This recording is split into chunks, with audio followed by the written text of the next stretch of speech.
America ও Iran গত 4 দিন একে অপরকে সরাসরি আক্রমণ না করলেও গোটা মধ্যপ্রাচ্যের যুদ্ধের দাবানল দাউ দাউ করে জ্বলছে। সৌদি আরব ইরান যুদ্ধে মোটামুটি ভাবে যে দূরে থাকবার চেষ্টা করেছিল, সেই সৌদি আরবে এই মুহূর্তে যুদ্ধের সবচাইতে বেশি আগুন জ্বলছে। গত 3 দিন ধরে জাজান প্রদেশের আরামকো রিফাইনারিতে যে হামলা হয়েছিল, সেই আরামকোতে আগুন জ্বলছে এখনো। তবে গতকাল সৌদি আরবের আবকাইক, যেখানে প্রতিদিনে 70 লক্ষ ব্যারেল তেলকে প্রক্রিয়াকরণ করা হয়, সেই আবকাইক প্রক্রিয়াকরণ কেন্দ্রে ড্রোন হামলার পর ভয়ঙ্কর আগুন জ্বলছে, যে আগুন নেভার কোনো নাম নেই। আর ওদিকে ইরাকে আকাশ থেকে বোমা বর্ষণ শুরু করেছে ইউক্রেন। একেবারে আশ্চর্য হবেন না, আপনি একদম ঠিক শুনেছেন, ইউক্রেন। যে ইউক্রেন এতদিন রাশিয়ার সঙ্গে যুদ্ধ লড়ছিল 2022 সাল থেকে, হঠাৎ করে মধ্যপ্রাচ্যে বেঞ্জামিন নেতানিয়াহু এবং ডোনাল্ড ট্রাম্পের সঙ্গে চুক্তিবদ্ধ হয়ে মধ্যপ্রাচ্যের যুদ্ধে যোগদান করেছে এই দানবীয় শক্তি ইউক্রেন। আর গতকাল রাতেই ওয়াশিংটনে পৌঁছে গেছে গণহত্যাকারী বেঞ্জামিন নেতানিয়াহু। লক্ষ্য একটাই, ইরানের রেজিম চেঞ্জ। নতুন করে আমেরিকা যাতে ইরানে বৃহৎ এবং ধ্বংসাত্মক যুদ্ধে নামে, সেই দাবি নিয়ে বেঞ্জামিন নেতানিয়াহু আজ রাতে মুখোমুখি বৈঠকে বসছে ডোনাল্ড ট্রাম্পের সাথে। চলুন আজকের এই ভিডিওটা আমরা দেখে নেই কিভাবে ইরান থেকে সৌদি আরব, সৌদি আরব থেকে ইরাক, ইরাক থেকে ইয়েমেন, গোটা মধ্যপ্রাচ্যে কিভাবে এই ইরান যুদ্ধের আগুন ছড়িয়ে পড়ছে দাবানলের মতো, যার কেন্দ্রে রয়েছে বেঞ্জামিন নেতানিয়াহু এবং ডোনাল্ড ট্রাম্প। আলোচনার শুরুতেই আমাদের সকল দর্শক মণ্ডলীকে জানাই কৃতজ্ঞতা। যারা আমার সুস্থতা কামনা করেছেন, যারা দোয়া করেছেন, প্রত্যেককে জানাই কৃতজ্ঞতা এবং আপনাদের প্রত্যেকের মঙ্গল হোক। চলুন শুরু করা যাক। ডোনাল্ড ট্রাম্প দ্বিতীয় দফায় ইরানের বিরুদ্ধে 14 দিন এক নাগাড়ে যুদ্ধ করবার পরেও যখন হরমুজ প্রণালী নিয়ন্ত্রণ নিতে পারেনি, এমনকি আইআরজিসির কাছ থেকে 1 ইঞ্চি মাটিও কাটতে পারেনি, তখন অগত্যা ডোনাল্ড ট্রাম্প আবারও চিকেন আউট করলেন। তিনি মুরগির মতো দৌড়ে পালালেন এবং গতকাল রাতে হোয়াইট হাউস থেকে তিনি জানিয়েছেন যে ইরানের সঙ্গে তাদের বন্ধুত্বপূর্ণ আলোচনা চলছে, যখন আক্রমণ বন্ধ রয়েছে। ডোনাল্ড ট্রাম্প বলেছেন, there are very friendly negotiations going on. এই কথা একমাত্র ভ্যাম্পায়ার ডোনাল্ড ট্রাম্পের মুখেই মানায়। যখন ইরানে লাগাতার 13 রাত্রি ধরে বোমা বর্ষণ করছিলেন, প্রায় 60-এরও অধিক সাধারণ ইরানবাসীকে খুন করলেন, তারপর তিনি দাবি করছেন যে ইরানের সঙ্গে বন্ধুত্বপূর্ণ আলোচনা চলছে ডিল নিয়ে। অর্থাৎ নতুন করে আরো একবার ডোনাল্ড ট্রাম্প ইরানের সঙ্গে ডিল করতে চায়, সেই কথাই ব্যক্ত করছেন। আর যে রাতে ডোনাল্ড ট্রাম্প ইরানের সঙ্গে ডিল করবার কথা বলছেন, সেই রাতেই ওয়াশিংটনে ল্যান্ড করলেন বেঞ্জামিন নেতানিয়াহু। স্বাভাবিকভাবে যে প্রশ্নচিহ্ন সবচাইতে বড় হয়ে দেখা দিচ্ছে, আদৌ কি ডোনাল্ড ট্রাম্প যে ইসরায়েলি কৃতদাস, যার ওঠা এবং বসা সবটাই নিয়ন্ত্রণ করে এই ওয়ার ক্রিমিনাল বেঞ্জামিন নেতানিয়াহু, সেই নেতানিয়াহুকে উপেক্ষা করে ডোনাল্ড ট্রাম্প কি ইরানের সঙ্গে আদৌ ডিল করতে পারবে? চলুন আমরা দেখে নেই বেঞ্জামিন নেতানিয়াহু এই যাত্রায় ওয়াশিংটনে গেলেন কি লক্ষ্য নিয়ে। মূলত বেঞ্জামিন নেতানিয়াহু এই যাত্রায় পাখির চোখ করেছে 1 নম্বর, abolishing ICC, international criminal court. যে ক্রিমিনাল কোর্টে 2024 সালে এই গণহত্যাকারী বেঞ্জামিন নেতানিয়াহুর বিরুদ্ধে অ্যারেস্ট ওয়ারেন্ট জারি করা হয়েছে। সাম্প্রতিক সময় বিগত 3 বছর ধরে সবচাইতে বেশি বিব্রত হয়েছে এই বেঞ্জামিন নেতানিয়াহু আইসিসির জারি করা অ্যারেস্ট ওয়ারেন্ট নিয়েই। কারণ যখনই আমেরিকায় যাওয়ার কথা উঠছে, এই মুহূর্তে জোহরান মামদানি থেকে শুরু করে আমেরিকার একাধিক মানবাধিকার সংগঠন তারা দাবি তুলছে এই যুদ্ধ অপরাধীকে অ্যারেস্ট করতে হবে। গোটা ইউরোপ মহাদেশে অসংখ্য মানবাধিকার সংগঠন তারাও একই দাবিতে উত্তাল। সুতরাং এই মুহূর্তে নতুন করে তার ভাবমূর্তিকে স্বচ্ছ করতে গেলে আইসিসিকে তুলে দেওয়া দরকার তার স্বার্থে। আর সেই কাজই শুরু করেছে ইতিমধ্যেই মার্কো রুবিও, আমেরিকার বিদেশ সচিব, এবং খোদ ডোনাল্ড ট্রাম্প। তারা সিরিয়াস ভাবে ভাবনা চিন্তা শুরু করেছে কিভাবে আইসিসিকে তুলে দেওয়া যায় এবং গণহত্যাকে বৈধ করা যায়। তা এই যাত্রায় বেঞ্জামিন নেতানিয়াহু, মার্কো রুবিও এবং ডোনাল্ড ট্রাম্পকে এক জায়গায় করে আইসিসিকে তোলার ব্যাপারে আলোচনা করবেন বলে এখন পর্যন্ত জানা গেছে। 2 নম্বর গুরুত্বপূর্ণ issue, Israeli troops pool back from Lebanon and Gaza and Syria. যদিও এখন অব্দি জানা গেছে যে নতুন করে গাজার যে সমস্ত অঞ্চল এই ইসরায়েলি বর্বর আইডিএফ সেনা যেগুলো দখল করে নিয়েছে, সেই অঞ্চল, লেবাননের যে বিস্তীর্ণ অঞ্চল চুক্তি করবার সত্ত্বেও, যুদ্ধবিরতি চুক্তির পরেও যে সমস্ত অঞ্চল দখল করেছে, সেই সমস্ত অঞ্চল থেকে ইসরায়েলি সেনাদের প্রত্যাহারের বিষয় নিয়ে আলোচনা হবে। West Bank settler violence. আর সাম্প্রতিক সময়ে নতুন করে আরো একবার প্যালেস্টাইনের ওয়েস্ট ব্যাংক অঞ্চলে যেসব রিফিউজি ক্যাম্প রয়েছে, সেই সমস্ত রিফিউজি ক্যাম্পগুলোকে উঠিয়ে দিয়ে দখল করছে এই আইডিএফ সেনারা। আর এর বিরুদ্ধে খোদ ইসরায়েলি 450 জন বিশিষ্ট ব্যক্তি, যারা পৃথিবীর বিভিন্ন দেশে কর্মসূত্রে অবস্থান করছেন, তারা ডোনাল্ড ট্রাম্পকে একটি খোলা চিঠি লেখেন। যে ইসরায়েলি আইডিএফ সেনা যেন এই আগ্রাসন বন্ধ করে, না হলে তারা পৃথিবীর বিভিন্ন প্রান্তে কাজ করতে গিয়ে রীতিমতো বাধার সম্মুখীন হচ্ছে। এখন ডোনাল্ড ট্রাম্প এবং নেতানিয়াহু এই বিষয়ে আলোচনা করবে কিনা সেটা দেখার বিষয়। আলোচনা হওয়ার কথা আছে সৌদি ইউএস নিউক্লিয়ার ডিল।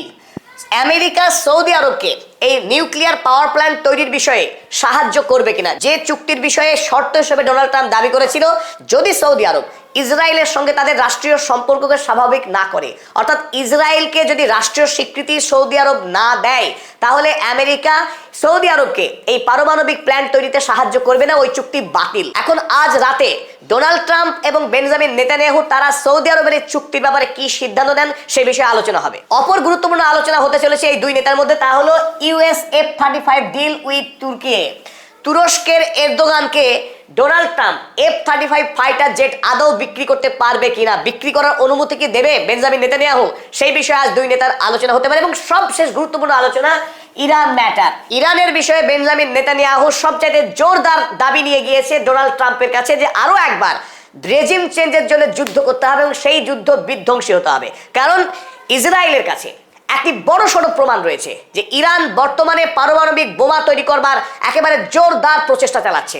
ইরানের ইস্পাহান প্রদেশের জাগ্রস পাহাড়ের তলায় পিক এক্স মাউন্টেন আপনারা দেখছেন ছবিতে, এই এলাকাতে ইরান তার সবচেয়ে শক্তিশালী যে পারমাণবিক ফ্যাসিলিটি রয়েছে, এখানেই নতুন করে পরমাণু বোমা তৈরির কাজ চালাচ্ছে ইরান গোপনে বলে খবর ইসরায়েলের কাছে রয়েছে, দাবি করছেন বেঞ্জামিন নেতানিয়াহু। এই দাবির সপক্ষে প্রমাণ সহ বেঞ্জামিন নেতানিয়াহু আজ কাগজপত্র তুলে দেবেন ডোনাল্ড ট্রাম্পের হাতে, যে ডোনাল্ড ট্রাম্প যার একমাত্র প্রতিজ্ঞা যে ইরানকে কোনোভাবেই পরমাণু অস্ত্র তৈরি করতে দেবে না। আর সেই কাজ যে ইরান গোপনে গোপনে করছে, অর্থাৎ আমেরিকাকে ধোঁকা দিচ্ছে চুক্তির নামে, সেই কথাই আজকে ফাঁস করতে চলেছে বেঞ্জামিন নেতানিয়াহু ডোনাল্ড ট্রাম্পের কাছে। অর্থাৎ খুব সহজ একটি বিষয়, যে কোনো মূল্যে মধ্যপ্রাচ্যের যুদ্ধ চায় বেঞ্জামিন নেতানিয়াহুর। মধ্যপ্রাচ্যে যদি শান্তি নেমে আসে, আর সেখানেই বেঞ্জামিন নেতানিয়াহুর সর্বনাশ। তাই ইসরায়েল নতুন করে যাতে গোটা মধ্যপ্রাচ্য জুড়ে বিধ্বংসী যুদ্ধ বাঁধে, সেই যুদ্ধ বাঁধানোর জন্য ডোনাল্ড ট্রাম্পের কাছে আজকে দরবার করছে। আর এই পিক এক্স মাউন্টেন তলায় যে ইরান বোমা বানাচ্ছে তার সপক্ষে জোরদার যুক্তি নিয়ে হাজির, যাতে করে আমেরিকা এখন যুদ্ধ শুরু করে ইরানে। ইসরায়েলের কাগজ দ্য জেরুজালেম পোস্ট তারা লিখছে, Netanyahu to show Trump proof of Iran's pickaxe mountain deception, যে নেতানিয়াহু ডোনাল্ড ট্রাম্পের কাছে প্রমাণ তুলে দেবে যে ইরান পিক এক্স মাউন্টেনের তলায় পরমাণু বোমা কার্যক্রম চালিয়ে ধোঁকা দিচ্ছে আমেরিকাকে। তবে ডোনাল্ড ট্রাম্পকে যখন গোটা পৃথিবী জানে ইসরায়েলি কৃতদাস হিসেবে, জায়নবাদী আমেরিকার রাষ্ট্রপতি হিসেবে, তবে পরিস্থিতি এই মুহূর্তে ডোনাল্ড ট্রাম্পের সম্পূর্ণ অনুকূলে নেই। দেশের মানুষ, আমেরিকার মানুষ এই মুহূর্তে ক্রমশ ডোনাল্ড ট্রাম্পের বিরুদ্ধে রুখে দাঁড়াচ্ছে। তার অ্যাপ্রুভাল রেটিং তলানিতে নেমেছে। আমেরিকার ইতিহাসে ইতিপূর্বে কোন রাষ্ট্রপতি দেশের মানুষের এতটা অপছন্দের পাত্র হননি। আর ইরান যুদ্ধের বিষয়ে তো অবস্থান খুব স্পষ্ট। আমেরিকার 67% মানুষ এখন ইরান যুদ্ধের বিপক্ষে রায় দিচ্ছে। অর্থাৎ ডোনাল্ড ট্রাম্প ইরানের উপরে যে আক্রমণ হানছে, এই আক্রমণ হানা সম্পূর্ণ অগণতান্ত্রিক, বেআইনি এবং সাম্রাজ্যবাদী আগ্রাসন বলে মনে করে আমেরিকারই মানুষ। আমেরিকার 67% মানুষ এই কথা মনে করছেন এবং তাদের সংখ্যা কিন্তু প্রতিদিন বাড়ছে। আর এখন মাত্র 33% মানুষ মনে করছে ইরান যুদ্ধ করা আমেরিকার উচিত। তাই এই মুহূর্তে দেশের অভ্যন্তরে ডোনাল্ড ট্রাম্প রীতিমতো চাপে। আর এই যুদ্ধ যে কেবলমাত্র ইসরায়েলের স্বার্থে করা হচ্ছে সে কথা এই 67% মানুষ খুব জোরের সঙ্গে চিৎকার করে বলছে। ইসরায়েল ফার্স্ট পলিসি আমেরিকার সাধারণ মানুষ আর মানতে চাইছে না। তাই গতকাল রাতে যখন যুদ্ধ অপরাধী বেঞ্জামিন নেতানিয়াহু আমেরিকায় ল্যান্ড করলেন, তার জন্য রেড কার্পেট ওয়েলকামের ব্যবস্থা করতে পারেনি ডোনাল্ড ট্রাম্প। নেহাত সাদামাটা ভাবে তাকে রিসিভ করা হয়েছে, আর যেটা বেঞ্জামিন নেতানিয়াহুর জন্য বড়সড় অপমান। এখন প্রশ্ন হচ্ছে ডোনাল্ড ট্রাম্প বেঞ্জামিন নেতানিয়াহুর কোন কোন দাবি মানবেন, কোন কোন দাবি মানবেন না। তবে ডোনাল্ড ট্রাম্প তিনি আবার বেঞ্জামিন নেতানিয়াহুকে পাল্টা চাপ দিয়েছেন। কাল আরো একবার, বেশ কদিন পরে আবারও তিনি এই সুরে ফিরে এলেন যে ইসরায়েল বলে কোনো রাষ্ট্রের অস্তিত্বই থাকবে না পৃথিবীতে যদি আমেরিকা না থাকে। আমেরিকা যদি ইসরায়েলকে সহযোগিতা না করে তাহলে ইসরায়েল বলে কোনো রাষ্ট্র থাকবে না। যদিও এই কথার উল্টো কথা বলতে ভালোবাসেন বেঞ্জামিন নেতানিয়াহু। বেঞ্জামিন নেতানিয়াহু বলেন ইসরায়েল না থাকলে আমেরিকা বলে কোনো রাষ্ট্র থাকবে না। তাই এই দুই নেতাই বলছে তারা বেশি গুরুত্বপূর্ণ। আজ মুখোমুখি সাক্ষাৎ, শেয়ানে শেয়ানে লড়াই, দেখা যাক কে কার কৃতদাস, বেঞ্জামিন নেতানিয়াহু না ডোনাল্ড ট্রাম্প, কে কাকে নিয়ন্ত্রণ করে। তবে যেই যাকে মারুক না কেন, তারা দুজনই জায়নবাদী এবং দুজনই মধ্যপ্রাচ্যের সর্বনাশ চায়। মধ্যপ্রাচ্যের তেল, প্রাকৃতিক গ্যাস এবং মধ্যপ্রাচ্যের সীমাহীন জমি, জমি, তেল এবং গ্যাসকে লুট করায় এই দুই নেতার একমাত্র বাসনা। তাই ইতিমধ্যেই গোটা মধ্যপ্রাচ্যে জ্বলছে অশান্তি এবং যুদ্ধের আগুন। গতকাল নজিরবিহীনভাবে যখন ইরান আক্রমণ করছে না অন্য দেশকে, তখন দেখুন আগুন জ্বলছে ইরাকের 4টে শহরে। ইরাকের নর্দার্ন খালিফান, হাদিথা দেম রেসিডেন্সিয়াল কমপ্লেক্স, সোরান এবং ইরবিল, এই 4টে জায়গায় ড্রোন হামলা চালানো হয়েছে। কিন্তু কারা ড্রোন হামলা চালালো সেই বিষয়ে জানানো হয়েছে যে ইরানেরই প্রক্সি গ্রুপ, যারা ইরানের অস্ত্র দ্বারা পরিচালিত, তারা আক্রমণ চালিয়েছে কুর্দিশ জনগোষ্ঠী অধ্যুষিত এই সমস্ত শহরগুলিতে ইরানেরই নেতৃত্বে। অপরদিকে জর্ডনে বেশ কয়েকটি ড্রোন হামলা হয়েছে। সেই ড্রোন হামলার অধিকাংশই কালকে ইন্টারসেপশন হয়েছে, কিন্তু হামলা চালানো হয়েছে। তবে যে আক্রমণ সব চাইতে দুর্ভাগ্যজনক, মর্মান্তিক, তা হলো সৌদি আরবের আবকাইক অয়েল ফ্যাসিলিটি। আবকাইক অয়েল ফ্যাসিলিটি পৃথিবীতে সবচাইতে বৃহৎ। পৃথিবীতে মোট যত তেল উত্তোলিত হয় তার 7% তেল কেবলমাত্র একটি ফ্যাসিলিটিতেই প্রক্রিয়াজাত হয়। সেই আবকাইক অয়েল ফ্যাসিলিটিতে কাল ড্রোন হামলা চালানো হয়েছে। কিন্তু এই ড্রোন হামলা কে করলো? ইরান না, ইরান হামলা চালায়নি। কিন্তু তাৎপর্যপূর্ণভাবে সৌদি আরব দাবি করছে এই হামলা চালিয়েছে ইরানেরই ইরাকি একটি মিলিশিয়া গ্রুপ, আর তাতে ইরানের ইন্ধন রয়েছে। তবে হুথি গ্রুপ আগ বাড়িয়ে এসে বলেছে যে এই হামলা ইরাকি মিলিশিয়া নয়, সৌদি আরবে হামলা চালিয়েছে হুথি, তারা বদলা নিয়েছে সৌদি আরবের বিরুদ্ধে। আর একই দিন অর্থাৎ গতকাল উত্তর ইরাকের সবচেয়ে বৃহৎ বড় গ্যাস ফিল্ড, যার নাম খোরমোর গ্যাস ফিল্ড, এই খোরমোর গ্যাস ফিল্ডেও কালকে আক্রমণ হয়েছে, যেখান থেকে ইরাক বিদ্যুৎ উৎপাদনে কাজ করত। অর্থাৎ সৌদি আরব, ইরাক, জর্ডন, ইরানের যুদ্ধ আপাতত বন্ধ থাকলেও পার্শ্ববর্তী প্রত্যেকটা দেশের যুদ্ধের দাবানল কিন্তু ছড়িয়ে পড়ছে অনিয়ন্ত্রিতভাবে। গতকালে বিধ্বংসী হামলার পর থেকেই আবকাইক ফ্যাসিলিটি বন্ধ রয়েছে। একদিকে বন্ধ রয়েছে হরমুজ প্রণালী, বন্ধ রয়েছে বাব আল মান্দাব, আর তারপরে নতুনভাবে এই ফ্যাসিলিটি বন্ধ হওয়ার পর গোটা পৃথিবীতে তেল সংকট যে আরো বাড়বে তাতে কোনো সন্দেহ নেই। তবে সাম্প্রতিক কয়েকদিনের মধ্যে সৌদি আরব সবচাইতে বেকায়দায় পড়েছে। যদিও সরাসরি যুদ্ধে অংশগ্রহণ করেনি, কিন্তু হুথির বিরুদ্ধে লড়তে গিয়ে এবং আমেরিকার সঙ্গে একটার পর একটা অন্যায় চুক্তি করতে গিয়ে সৌদি আরব রীতিমতো ফেসে গেছে এক বড়সড় বিপদে। সৌদি আরবে যখন মূল প্রাণভোমরা তেল, সেই তেল বিক্রি করবার রাস্তা বন্ধ করেছে ইরান।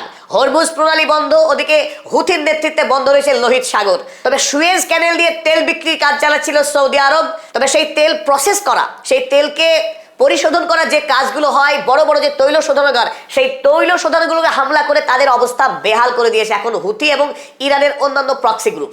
আর গতকাল সবচাইতে আশ্চর্য হওয়া এবং উদ্বেগজনক যে খবর, সেই খবর মধ্যপ্রাচ্যের নতুন দানবের আবির্ভাব।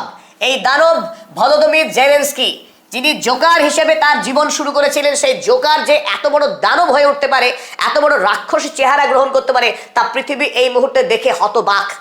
যে জেলেনস্কি দুদিন আগে হোয়াইট হাউসে গিয়ে ডোনাল্ড ট্রাম্পের কাছে ঘাড় ধাক্কা খেয়েছিলেন, সেই জেলেনস্কি রীতিমতো ধীরে ধীরে বেঞ্জামিন নেতানিয়াহুর সঙ্গে বন্ধুত্ব করার মধ্য দিয়ে ইরানের বিরুদ্ধে এবং মধ্যপ্রাচ্যের বিরুদ্ধে ষড়যন্ত্রে লিপ্ত হয়ে ইরানের জাহাজে আক্রমণ করে গতকাল আবার ইরাকে বোমাবর্ষণ করার মধ্য দিয়ে নতুনভাবে মধ্যপ্রাচ্যে অশান্তির সূচনা করলো এই ভলোদিমির জেলেনস্কি। তাই মধ্যপ্রাচ্য এখন কিন্তু আরো বিপদের পথে হাঁটতে শুরু করলো এবং দ্বিতীয় বিশ্বযুদ্ধ এখান থেকে হবে কি জানি না, কিন্তু রাশিয়া, ইরান এবং চীন, তাদের মধ্যেকার যে বোঝাপড়া, সেই যে গ্রুপ, অপরদিকে আমেরিকা, ইসরায়েল এবং ইউক্রেন, তাদের মধ্যে যে দুটি দল স্পষ্ট দুই ভাগে ভাগ হয়ে গেল এবং এই মধ্যপ্রাচ্যের তেলকে ঘিরেই, মধ্যপ্রাচ্যের প্রাকৃতিক সম্পদকে ঘিরে এই লড়াই আরো বিধ্বংসী আরো ভয়ঙ্কর হতে চলেছে আগামী দিনে।